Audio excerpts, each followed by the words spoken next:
If the RMS Titanic didn't actually sink because of the iceberg, then who was truly responsible for the deaths of 1,500 people?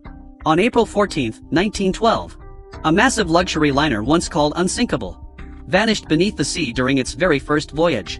In just a little over 2 hours, more than 1,500 lives disappeared forever into the freezing Atlantic waters. But even today, many people still struggle to understand how such an advanced and enormous ship could sink within only a few hours. Was the iceberg really the only thing that destroyed the Titanic? And behind this disaster, could there have been hidden truths the world still doesn't fully know? Today, we uncover the untold story and secrets of the Titanic. The story begins more than 100 years ago. In the early 20th century, Britain set out to build the largest and most luxurious passenger ship in the world. The ship was equipped with the most advanced technology of its time and was viewed as an indestructible floating palace. It quickly became the dream ship that countless people longed to board.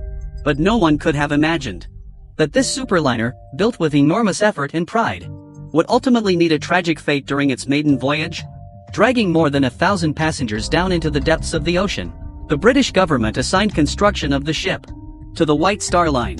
The ship took 3 years to build and was officially completed on March 31, 1912. Its total construction cost reached $7.5 million, which would equal roughly $200 million today. To create this unprecedented giant liner, Britain used nearly every cutting-edge shipbuilding technology available at the time. Whether in technological innovation, ship size, or luxurious interior design, the Titanic far surpassed every other ship of its era. More than 3,000 workers participated in its construction. During the building process, 7 workers lost their lives, while more than 40 others were injured. The Titanic had a displacement of 46,000 tons and measured over 269 meters in length. Its interior space was roughly equal to 3 football fields.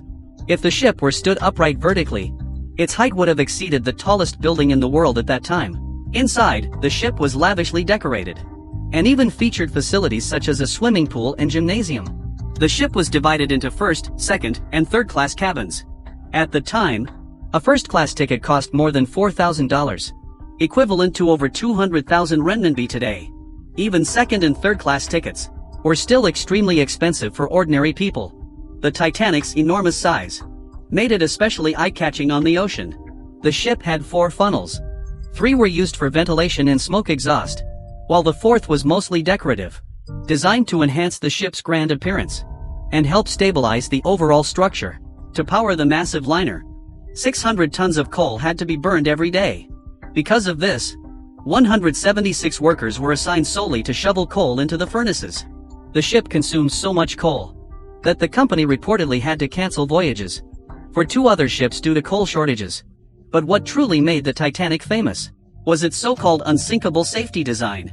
The lower hull was divided into 16 watertight compartments. According to the design standard, even if 4 compartments flooded simultaneously, the ship was still supposed to remain afloat. In addition, the ship's hull was reinforced with massive steel plates, allowing it to maintain stability even if part of the hull was damaged. Because of this, the world began calling it the unsinkable ship. On April 10, 1912, the Titanic officially began its maiden voyage. Thousands of people gathered along the shore that day, just to witness the legendary liner depart. The Titanic carried 924 passengers. As it left Southampton bound for New York City, the ship could travel at speeds of up to 42 kilometers per hour. Along the way, it stopped at Queenstown, where another 123 passengers boarded. After that, the giant liner headed at full speed into the Atlantic Ocean. However, during the voyage, the ship repeatedly received warnings about icebergs ahead. Yet Captain Edward Smith never significantly reduced speed. According to some reports, the chairman of White Star Line wanted the Titanic to arrive in New York ahead of schedule to generate sensational headlines. Even after the first iceberg warning was received, the crew only adjusted course slightly twice, without slowing down. 2 days later, the ship entered deeper waters of the Atlantic. As night fell, more and more iceberg warnings arrived. Yet the Titanic continued on the same route and speed. To prevent accidents, the captain stationed 2 lookouts high above the bow, ordering them to report any danger immediately. But no one expected that even this precaution would fail to stop disaster. Late on the night of April 14, 1912, the ocean was pitch black. There was no moon in the sky, only faint starlight. The dark sea made it almost impossible to see anything in the distance. Then suddenly, the two lookouts spotted a massive dark shape ahead. Within moments, they realized it was not land at all, but a gigantic iceberg. The lookouts immediately sounded the alarm. Crew members quickly ordered an emergency turn to port. But from the moment the iceberg was spotted to the actual collision, there were only about 30 seconds left. If the danger had been detected just 1 minute earlier, the disaster might never have happened. Under normal circumstances, lookouts would have been equipped with binoculars. But the two Titanic lookouts had no observation equipment at all. Finally, at 11:40 p.m. on April 14, 1912, the Titanic struck the iceberg. The collision occurred along the lower right side of the hull. The impact ripped open the steel plating beneath the ship, allowing seawater to pour rapidly into the compartments. 6 of the 16 watertight compartments flooded simultaneously, far beyond what the ship was designed to survive. Only then did the crew realize that the so-called unsinkable ship could no longer be saved. Captain Smith immediately ordered passengers to evacuate using the lifeboats.